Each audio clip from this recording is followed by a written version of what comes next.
সুপ্রিয় দর্শক, আসসালামু আলাইকুম। আপনাদের সবাইকে স্বাগত জানাচ্ছি এখনকার আলোচনায়। আপনাদের সঙ্গে আছি আমি সিরাজুল ইসলাম।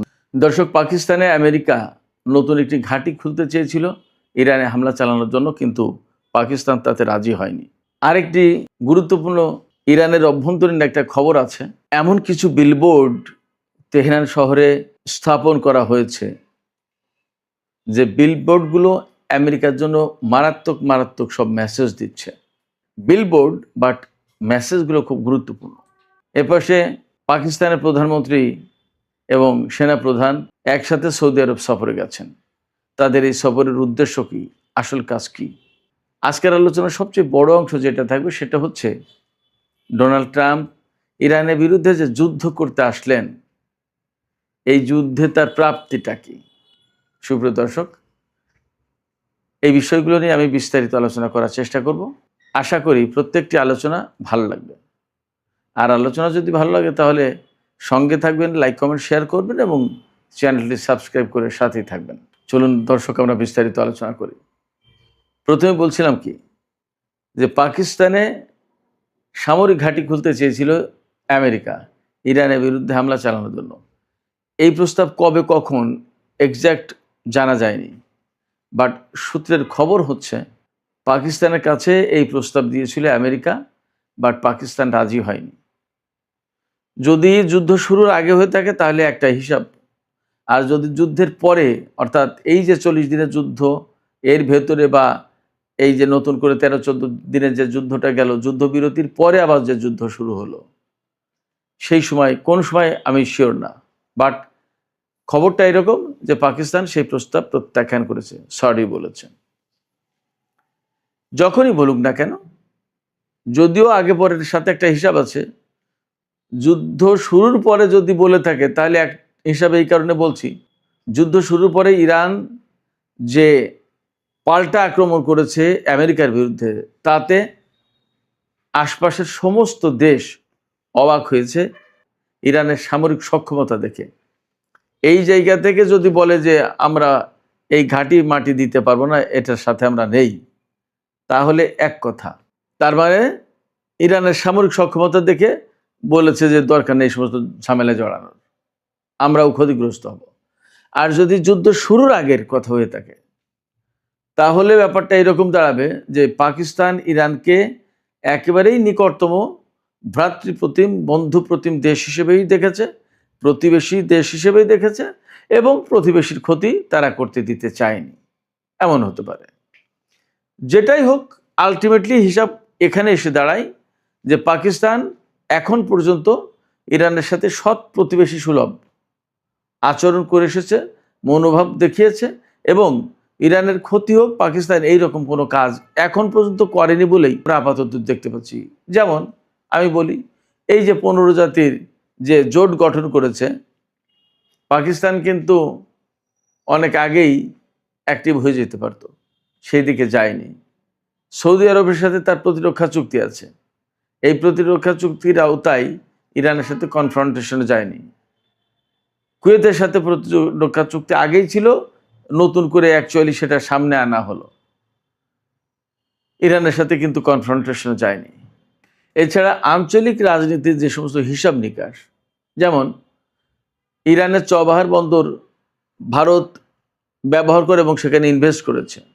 চবাহার বন্দর এবং গোয়াদার বন্দর একদম পাশাপাশি, পাকিস্তানের সীমানায় গোয়াদার বন্দর আর ইরানের সীমানায় চবাহার বন্দর, একদম বেলুচিস্তান সীমান্তে। এই জায়গা থেকে সম্পর্ক কিন্তু অনেক বেশি খারাপ হতে পারতো ইরান এবং পাকিস্তানের, কিন্তু তা হয়নি। পাকিস্তানের সাথে ইরানের সম্পর্কটা মোটামুটি ভালোর ভেতর দিয়ে গেছে, এবং ইদানিং সে সম্পর্ক অনেক বেশি উন্নত হয়েছে।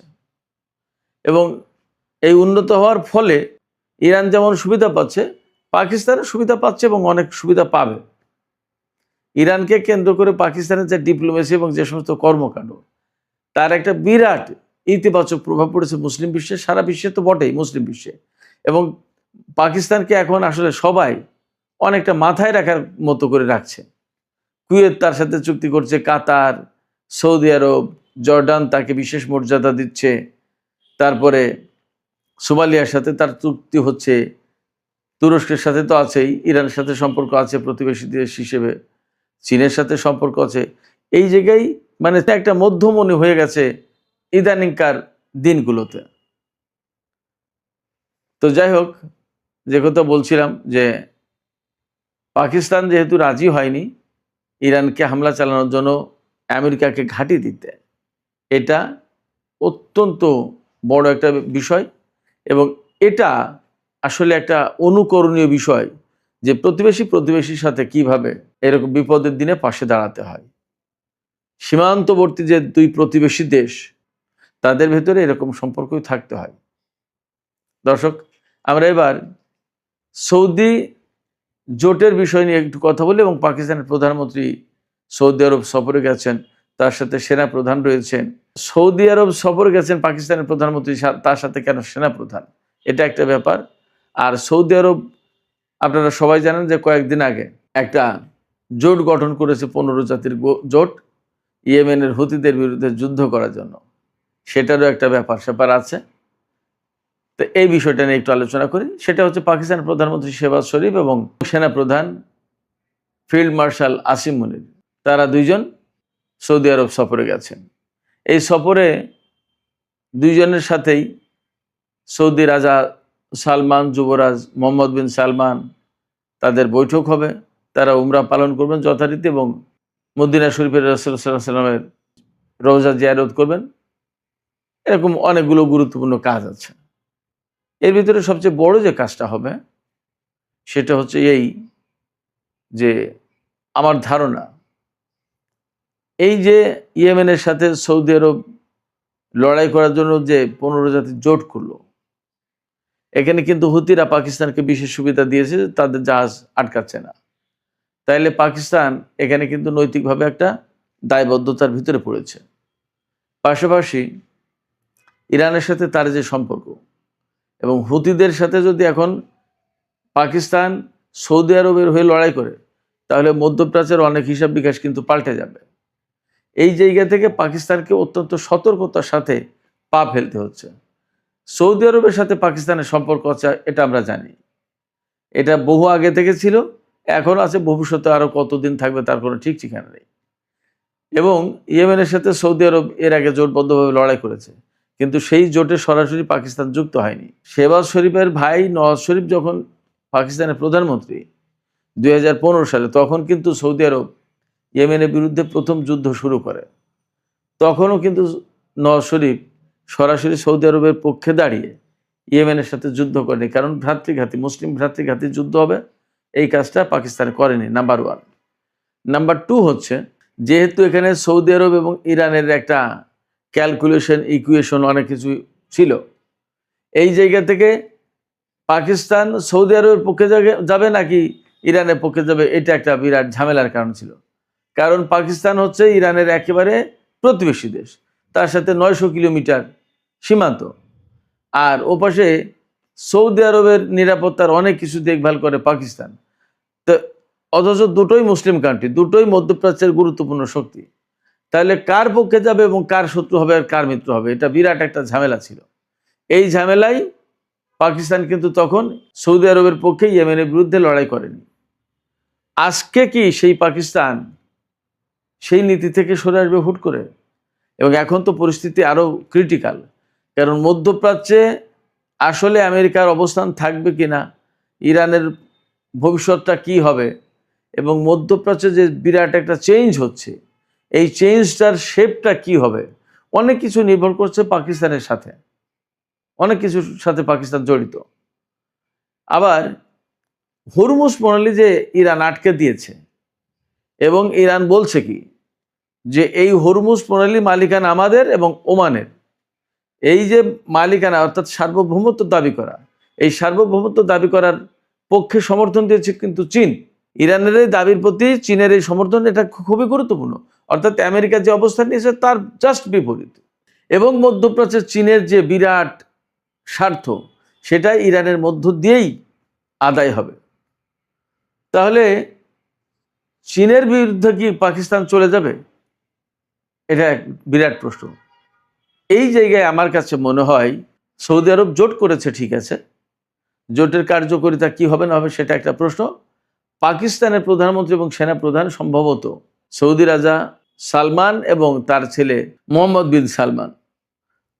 আমার মনে হয় যে তাদেরকে তিনি এই দুইজন ব্যক্তি বোঝাতে গেছেন বা তাদের সাথে একটা আলাপ আলোচনা দিন দরবার করতে গেছেন যে এই ধরনের জোট করে যদি ইয়েমেনের বিরুদ্ধে যুদ্ধ শুরু করা হয় তাহলে তার নেতিবাচক প্রভাবটা কি পড়বে এবং মধ্যপ্রাচ্যে কার কি সমস্যা, কার কি ক্ষয়ক্ষতি হবে, এইগুলো তারা হয়তো তুলে ধরবেন।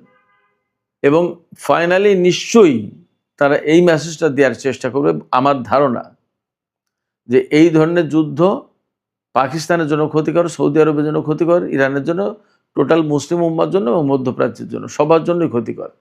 এবং এতে আলটিমেটলি লাভবান হবে ইসরায়েল এবং তার সহযোগী শক্তিগুলো। হয়তো পাকিস্তান এই মেসেজ দেওয়ার চেষ্টা করবে। আফটার অল হয়তো চীনের পক্ষ থেকেও কিছু মেসেজ থাকবে। আমার ধারণা যে চীনের কিছু মেসেজ নিয়েই পাকিস্তানের প্রধানমন্ত্রী এবং সেনাপ্রধান সৌদি আরব গেছে, যে চীন কিন্তু এই জিনিসগুলো হয়তো চাইছে না। পাকিস্তানের কথা সৌদি আরবের রাজা বাচ্চারা কতটুকু শুনতে চাইবেন সেটা একটা ব্যাপার, কিন্তু চীনের কথাই তারা চুপ হতে পারে। আমার ধারণা যে সেনাপ্রধান এবং প্রধানমন্ত্রী দুইজন একসাথে সফরে গেছেন এই সমস্ত কারণে। এর সাথে কিন্তু আরও কয়েকজন মন্ত্রী আছেন। পররাষ্ট্রমন্ত্রী তো এই মুহূর্তে সৌদি আরবে রয়েছেন, পাকিস্তানের পররাষ্ট্রমন্ত্রী ইসাক দার। এছাড়া তথ্যমন্ত্রী এবং আরও বেশ কয়েকজন মন্ত্রী এই সফরে শাহবাজ শরীফের সাথে আছেন। সুপ্রিয় দর্শক, আজকের মূল যে আলোচনাটা করতে চাইছিলাম সেটা হচ্ছে যে তেহরান শহরকে বিলবোর্ডের শহরে পরিণত করা হয়েছে। তেহরান শহরকে বিলবোর্ডের শহরে পরিণত করা হয়েছে এবং সেখানে বেশ কিছু মেসেজ ক্যারি করছে আমেরিকার জন্য। একটা বিলবোর্ডে দেখানো হয়েছে যে স্ট্যাচু অফ লিবার্টি ভেঙে চুরে পড়ে গেছে। আর একটা বোর্ডে দেখানো হয়েছে ইরানের সর্বোচ্চ নেতা যিনি শহীদ হয়ে গেলেন আয়াতুল্লাহ আলী খামেনি, তার মুষ্টিবদ্ধ হাত। আরেকটা বিলবোর্ডে দেখা যাচ্ছে যে কারবালায় যে লাল পতাকা ছিল ইমাম হোসেনের কাছে, সেই পতাকা নিয়ে একজন তরুণ দাঁড়িয়ে। আর একটা বিলবোর্ডে দেখা যাচ্ছে হরমুজ প্রণালী এলাকায় একটা কঙ্কাল পড়ে আছে এবং পারস্য উপসাগরে একটি বিরাট বিশাল জাহাজ যাচ্ছে, তাতে লেখা আছে দি পার্সিয়ান গালফ, ফার্সিতে খালিজে ফার্স লেখা রয়েছে। এই যে বিলবোর্ডগুলো, এই বিলবোর্ডগুলো দিয়ে মূল মেসেজ যা বলা হচ্ছে যে আমেরিকা তাদের সর্বোচ্চ নেতাকে হত্যা করেছে, কেন তার প্রতিশোধ দেওয়া হবে না। এবং বলা হচ্ছে যে ইমাম হোসেনের অনুসারীরা, কেন তোমরা তোমাদের ইমামকে হত্যার অর্থাৎ আলী খামেনিকে হত্যার প্রতিশোধ নেবে না। জাগিয়ে তোলা হচ্ছে, মেসেজ দেওয়া হচ্ছে এবং প্রতিশোধের বাণী এখান থেকে প্রচার করা হচ্ছে। এবং স্ট্যাচু অফ লিবার্টি যে ভেঙে পড়ে গেছে, তার মানে স্ট্যাচু অফ লিবার্টি ন্যায় বিচারের প্রতীক ছিল, ন্যায় বিচারের প্রতীক নেই, এটা ধ্বংস হয়ে গেছে, এটা শেষ, এটা প্রমাণ করা হয়েছে। আর পারস্য উপসাগরের হরমুজ প্রণালী এলাকায় যে কঙ্কাল পড়ে রয়েছে, অর্থাৎ আমেরিকা বহুদিন ধরে হরমুজ প্রণালী খোলার চেষ্টা করেও ব্যর্থ হয়েছে, তারা পারেনি, তারা ব্যর্থ। এবং সেখানে ইরানের কন্ট্রোল পরিষ্কার, ইরানের কন্ট্রোল, ইরানের জাহাজ চলাচল করছে, এটা মিন করছে। অর্থাৎ এখানে আমেরিকার জন্য বেশ কিছু মেসেজ আছে। এই মেসেজগুলোর সাকুল্যে মোদ্দা কথা যেটা, সেটা হচ্ছে সেই আলোচনাটাই আসল আলোচনা এবং সেটা আমি এখন করি। আমেরিকা আসলে মধ্যপ্রাচ্যে অভিযান চালিয়ে কি পেয়েছে? তারা ইরানের সরকার পরিবর্তন করতে এসেছিল, তারা ইরানের পরমাণু কর্মসূচি ধ্বংস করে দিতে এসেছিল, ইরানের সামরিক সক্ষমতা একদম কমপ্লিটলি মাটির সাথে মিশিয়ে দিতে চেয়েছিল, ইরানের হাতে কোনো ক্ষেপণাস্ত্র, কোনো প্রতিরক্ষা ব্যবস্থা থাকবে না, এরকম করতে চেয়েছিল। এবং ইরানে একটা তাদের মতো করে একটা সরকার প্রতিষ্ঠা করতে চেয়েছিল। এটা 48 ঘন্টা থেকে 2-4-5 দিনের ভেতরেই করতে চেয়েছিল। কিন্তু ব্যাড লাক, তাদের সরকার পরিবর্তন হয়নি, ইরানে পরমাণু কর্মসূচি ধ্বংস হয়নি, ইরানের সামরিক সক্ষমতা ধ্বংস করা তো দূরে কথা, আরও বেড়েছে। এবং ইরানে তাদের মতো করে সরকার একটা প্রতিষ্ঠা করতে পারেনি। এটা তো গেল পুরনো আলোচনা। নতুন আলোচনা বা সবচেয়ে গুরুত্বপূর্ণ যেটা, সেটা হচ্ছে এই হরমুজ প্রণালী খোলা ছিল, বন্ধ করে দিয়েছে এখন ইরান। এখন অনেকগুলো শর্ত শরাতের ভেতর দিয়ে এই হরমুজ প্রণালী ইরানকে দিয়ে খোলাতে হবে, এবং আসলে এই সমস্ত শর্ত শরাইতে ইরান কতদূর রাজি হবে সেটাও এখন প্রশ্ন। অর্থাৎ যুদ্ধের আগে হরমুজ প্রণালী খোলা ছিল, সেই হরমুজ প্রণালী এখন বন্ধ। সেই হরমুজ প্রণালী খুলতে গেলে এখন ইরানকে টাকা দিতে হবে। সেই টাকাটা কি? নগদ ওই যে $300 বিলিয়ন একটা ফান্ড, ওইটা দেওয়ার প্রশ্ন কিন্তু থেকে গেছে। ইরান ওই জায়গা থেকে সরবে না। আবার ইরানের যে সমস্ত বিদেশে তার যে সমস্ত অর্থ সম্পদ আমেরিকা আটকে রেখেছে নিষেধাজ্ঞা দিয়ে, সেই টাকা তাকে ফেরত দিতে হবে।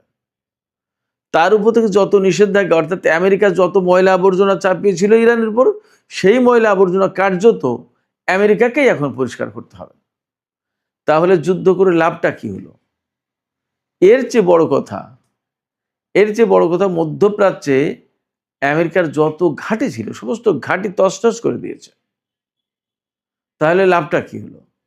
শুধু তছনছ করে দেয়নি, এই ঘাঁটিগুলো আর নতুন করে গড়তে পারবে না আমেরিকা মনে হচ্ছে না।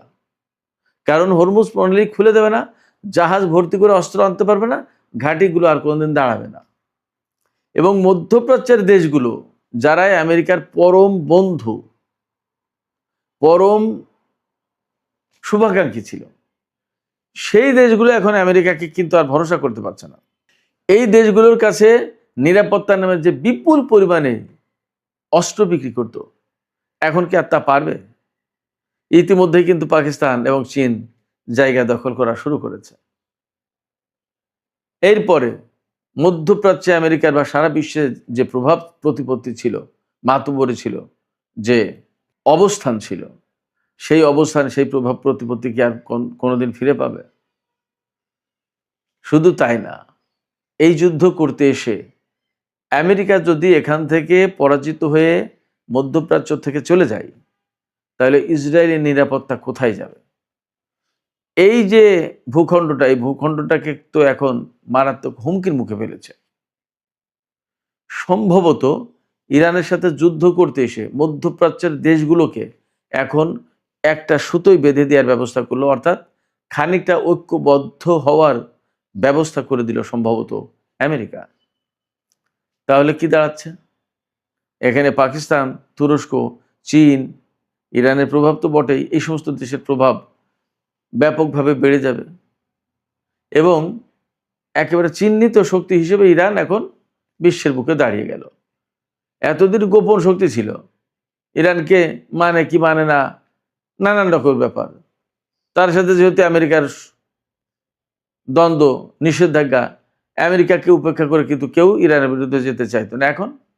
এখন ইরানের সাথে পাকিস্তানের বিরাট বিরাট চুক্তি হচ্ছে। তাহলে তো সমস্ত সবকিছু মিলে হিসাব নিকাশ করে আমরা দেখতে পারি যে এই যুদ্ধ করতে এসে আমেরিকা আসলে খুব লাভবান হতে পারেনি। শুধু লাভবান হতে পারেনি এইখানে তা না, খোদ আমেরিকার ভেতরেও কিন্তু সংকটে পড়েছে। বহু সংখ্যক গুরুত্বপূর্ণ অফিসার, সেনা অফিসার, তাদেরকে বহিষ্কার করা হয়েছে, অনেকে পদত্যাগ করেছে। রাজনৈতিক ক্ষেত্রে রিপাবলিকান দল মারাত্মক রকমের সংকটে পড়েছে। সামনে নভেম্বরে যে মিড টার্ম ইলেকশন, সেই ইলেকশনে তারা পার পাবে কিনা সেটা একটা প্রশ্ন। ডোনাল্ড ট্রাম্প প্রেসিডেন্ট হিসেবে আমেরিকার জনগণ থেকে শুরু করে সারা বিশ্বের জনগণের কাছে একটা প্রশ্নের জন্ম দিয়েছে। তিনি যা বলেন তিনি তা রাখেন না, তাহলে তিনি কতটুকু বিশ্বাসযোগ্য? তার সাথে কোনো চুক্তি করলে সেটা কি অক্ষত রাখবেন তিনি? সেই প্রশ্ন কিন্তু সবার আগে এখন উঠে আসছে। তার সাথে চুক্তি করতে গেলে সবাই কিন্তু 2 বারের জায়গায় 10 বার ভাবছে। সব কিছু মিলে ইরান যুদ্ধ আমেরিকার জন্য বলা হচ্ছে প্রচণ্ডভাবে একটা নেগেটিভ কর্মকাণ্ড হিসেবে দেখা দিয়েছে। এ থেকে পজিটিভ কোনো রিটার্ন আমেরিকার জন্য থাকবে না। এখন ডোনাল্ড ট্রাম্প জোর করে বলছেন যে আমাদের হাতে প্রচুর অস্ত্র আছে, কিন্তু বাস্তব ইনফরমেশন হচ্ছে তাদের অস্ত্র ভাণ্ডার মারাত্মকভাবে খালি। তাহলে লাভটা কি হলো? সুপ্রিয় দর্শক, এখনকার আলোচনা এখানে শেষ করতে চাইছি। আলোচনা শেষের আগে আপনাদের মতামত জানতে চাই। আপনারা কি মনে করছেন এই যুদ্ধে ইরানের সর্বোচ্চ নেতা মারা গেছেন এবং আরও অনেক সেনা কর্মকর্তা বিজ্ঞানী অনেক মারা গেছেন, কিন্তু সমস্ত হিসাব নিকাশে আসলে লাভ কার হয়েছে আর ক্ষতি কার হয়েছে, সমস্ত হিসাব নিকাশ চূড়ান্ত যদি করেন, বেশি লাভবান কে হলো আর বেশি ক্ষতিগ্রস্ত কে হলো, আপনাদের মতামত জানিয়ে কমেন্টে লিখতে পারেন। আর ভিডিও ভালো লাগলে আবারও বলি, লাইক কমেন্ট শেয়ার করবেন এবং চ্যানেলটি সাবস্ক্রাইব করে সাথেই থাকবেন। দর্শক, এখনকার মতো আলোচনা এখানে শেষ করছি।